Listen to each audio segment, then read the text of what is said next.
2 நாளா பார்த்தீங்கன்னா, கோவை மாநகரமே ஆடி போயிருக்குன்னு தான் சொல்லணும். என்னடா சொல்றேன்னு கேட்டீங்கன்னா, டிவிக்கோட கட்சித் தலைவர் விஜய் அவர்கள் பார்த்தீங்கன்னா, கோவைக்கு போயிருப்பாங்க. அதாவது பார்த்தீங்கன்னா, பூத் கம்யூனிட்டி ஓப்பன் பண்ணுறதுக்காக 2 நாளா பார்த்தீங்கன்னா, சனி, ஞாயிறு அங்க பார்த்தீங்கன்னா தங்கியிருப்பாங்க. ஸோ தங்கி பார்த்தீங்கன்னா, எல்லாத்தையும் முடிச்சுட்டு பார்த்தீங்கன்னா, ஞாயிற்றுக்கிழமை நைட்டுக்கு பார்த்தீங்கன்னா கிளம்பியிருப்பாங்க. ஸோ அவங்களுடைய ஊருக்காக. அவங்க வந்ததால என்ன ஆச்சுன்னா, ரோடு ஃபுல்லா டிராஃபிக் ஆச்சு. அதுக்கப்புறம் நான் ரோடு மட்டும் டிராஃபிக் ஆவல.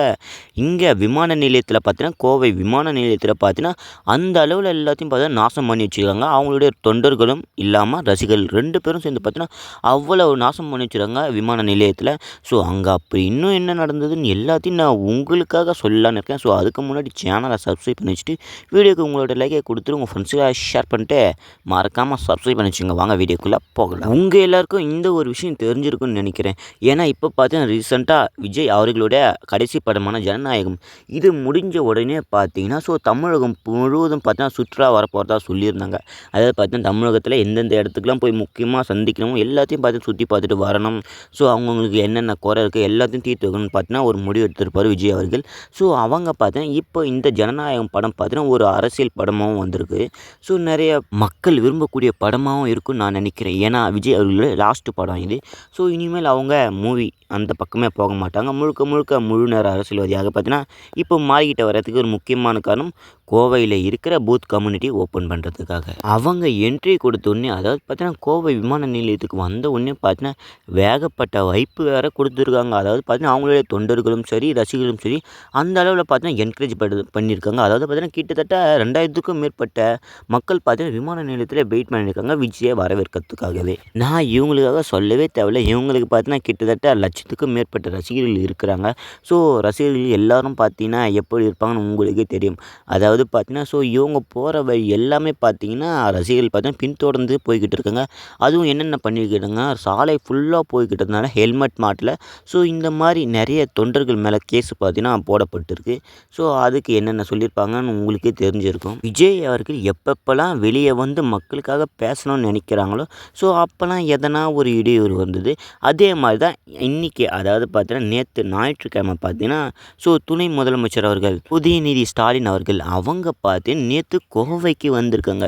என்னடா இது ட்விஸ்ட்டுக்கு மேலே ட்விஸ்ட்டாக இருக்கேன்னு கேட்டிங்கன்னா, ஒரு பக்கம் விஜய் பார்த்தீங்கன்னா களத்தில் இருந்துக்கிட்டு இருக்காரு. இன்னொருத்தவங்க பார்த்தீங்கன்னா புதுசாக களத்துக்கு வந்துட்டாங்க. அதாவது பார்த்தீங்கன்னா இருக்கிறாங்க. ஸோ இப்போ பார்த்தீங்கன்னா கோவையில் வந்திருக்காங்க. இவங்க வந்ததுக்கு என்ன காரணமாக இருக்குன்னு பார்த்தீங்கன்னா, ஒரு ஸ்கூலில் அப்படி இல்லைன்னா ஒரு காலேஜில் பார்த்தீங்கன்னா, ஸோ ஹாக்கி மைதானம் பார்த்தீங்கன்னா கட்டுறதுக்கு கிட்டத்தட்ட ஒரு 6.27 கோடி பார்த்தீங்கன்னா ஸ்பெண்ட் பண்ண போகிறதா சொல்லியிருக்காங்க. உங்களுக்கு தெரிஞ்சிருக்கும் துணை முதல்வர்கள் இப்போ பார்த்தீங்கன்னா ரீசெண்டாக சின்ன பசங்களுக்காகவும் சரி, ஸோ இப்போ வளர்ந்துக்கிட்டு வர ஜெனரேஷனுக்காகவும் சரி, இவங்க பார்த்தா இப்போ நிறைய பண்ணிக்கிட்டு வரதாகவும் தெரிஞ்சுக்கிட்டு தான் இருக்குது. ஏன்னா இப்போ பார்த்தீங்கன்னா மோஸ்ட்டாக நிறைய இடங்களில் பார்த்தீங்கன்னா விளையாட்டு பயிற்சி நிலையங்கள் பார்த்தீங்கன்னா வந்துக்கிட்டே இருக்குது. ஸோ அதுவும் இவங்க விளையாட்டுத்துறை அமைச்சராக இருந்துக்கிட்டு இருக்காங்க இப்போவும். ஸோ அதனால் இப்போ வரத்துக்கு நிறைய வாய்ப்பு இருக்குது. ஸோ எந்தெந்த ஊரில் என்னென்ன புதுசாக வந்திருக்குன்னு நான் இன்னொரு வீடியோவில் சொல்ல லிஸ்ட்டு போட்டு. ஸோ இப்போ பார்த்தீங்கன்னா இவங்க விஜய் இருக்காங்கல்ல, இவங்களுக்கு ஏற்ற மாதிரி பார்த்தா இப்போ கோவைக்கு வந்திருக்காங்க. இவங்களுடைய வேலையை பார்த்தீங்கன்னா செஞ்சுக்கிட்டு இருக்காங்கன்னா சொல்லணும். அடுத்த வருஷம் நடக்க போகிற 2026 முதல்வர்கள் எலெக்ஷனில் யார் ஜெயிச்சாக்கா எஜுகேஷன் மாறும். ஸோ இந்த சமுதாயம் மாறும். முக்கியமாக பார்த்தீங்கன்னா, ஸோ இந்த ஒரு ஜெனரேஷனில் அதிக வேலைவாய்ப்பு இல்லாமல் நிறைய பேர் பார்த்தீங்கன்னா வீட்டில் இருக்காங்க. ஸோ அவங்களுக்கு எல்லாருக்கும் பார்த்தீங்கன்னா வேலை ஜாப்ஸ் பார்த்தீங்கன்னா எப்படி கிடைக்கும்னு நீங்கள் மறக்காமல் சொல்கிறீங்க. இந்த யார் ஜெயிச்சா இது எல்லாம் நிலமெல்லாம் மாறும் தமிழகத்தில் இருக்கவங்களுக்குன்னு மறக்காமல் கமெண்டில் சொல்கிறேன். விஜய் வந்ததை பற்றி பார்க்கலாம். ஸோ இப்போ பார்த்தீங்கன்னா வெற்றி கழகம் இவங்க மேலே பார்த்தீங்கன்னா 2 கேஸ் போட்டிருக்காங்க. அதாவது என்னென்னா இதுக்கு முன்னாடி பார்த்தீங்கன்னா தொண்டர்கள் மேலே போட்டிருந்தாங்க. ஏன்னா ஹெல்மெட் போடலை. ஸோ இந்த மாதிரி பண்ணதால் அதெல்லாம் இல்லை, இப்போது நாங்கள் கட்சி மேலேயே கேஸ் போடுறோன்னு பார்த்தீங்கன்னா சொல்லியிருக்காங்க. அது மட்டும் இல்லை 133 வாகனங்கள் பார்த்தீங்கன்னா தொண்டர்கள் பார்த்தீங்கன்னா சரியாக பயன்படுத்தலை. அதாவது பார்த்தீங்கன்னா நிறைய குறுக்கீடுகள் பார்த்தீங்கன்னா ஏற்படுத்திட்டாங்க. ஸோ மக்கள் போகிறதுக்கு வழியே இல்லாமல் பார்த்தீங்கன்னா டிராஃபிக் ஜாம் ஏற்படுறதுக்கு ஒரு முக்கியமான காரணமாக இருந்தது ஹெல்மெட் அணியில். இந்த மாதிரி பல காரணங்களால் பார்த்தீங்கன்னா 133 வாகனங்களை பார்த்தீங்கன்னா சீஸ் பண்ணி வச்சுருக்கிறதா சொல்லப்படுது. நான் உங்களுக்கு முன்னாடியே சொல்லியிருப்பேன். அதாவது பார்த்தீங்கன்னா துணை முதல்வர்கள் கோவைக்கு வரப்போதா சொல்லியிருந்தாங்க. ஸோ அங்கே பார்த்தீங்கன்னா அவங்க வருகைக்காக பார்த்தீங்கன்னா மக்கள் நிறைய பேர் அவங்களுடைய கட்சி தொண்டர்கள் எல்லோரும் பார்த்தீங்கன்னா திமுக கொடியை பார்த்தீங்கன்னா அங்கங்கே நட்டு வச்சுருந்தாங்க. ஸோ அது எல்லாத்தையும் பார்த்தீங்கன்னா ரொம்பவும் டேமேஜ் பண்ணிக்கிட்டு தான் சொல்லியிருக்கு. அதனால இவங்க மேலே பார்த்தீங்கன்னா ஒரு கேஸ் போட்டிருக்கதான் சொல்லப்படுது.